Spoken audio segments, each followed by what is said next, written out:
Today we're making Rasta pasta with a delicious pan-seared chicken. Let's get into the recipe. Alright, let's start by marinating some chicken thighs. It's already been washed.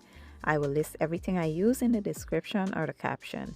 Add your dry seasonings to the chicken, and then we'll come in with some wet jerk seasoning along with a little bit of honey.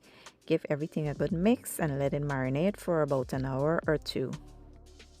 After that, you want to go ahead and just cook your chicken on both sides. I cooked mine for about 5 minutes per side. Once it's done, remove, set aside, and we'll proceed to the pasta.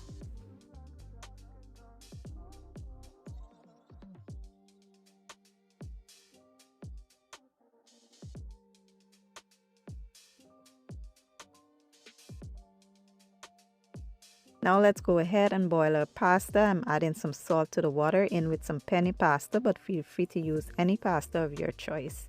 Once that is done, we'll go ahead and add a little bit of that chicken oil to the pot along with some butter, in with some aromatics. I'm using onions, bell peppers, and garlic. Let it go for about 2 minutes. Then we'll come in with some heavy cream, some coconut milk, and we will add some jerk seasoning here. We will give it a mix, and then we will start adding some cheese. I'm using Colby Jack and parmesan, and I will add a little bit of seasoning here for flavor and taste. Taste and adjust the seasoning to suit your own preference. Let that go until it thickens. Once it thickens, you want to add your pasta into the pot, give it a good stir, and that's basically it. I added fresh parsley for garnish, and yeah, we can now plate up everything and enjoy.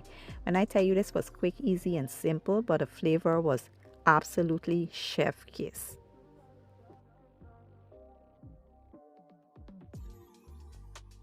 Here you have it, Rasta pasta with pan-seared chicken. If you're looking for something quick, easy, and simple, this right here is the perfect recipe. So give it a try. Let me know what you guys think. I will leave all the ingredients and measurements in the description or the caption. And don't forget to like, share, and comment on the video. I'll see you guys in my next one. Thank you for watching and enjoy.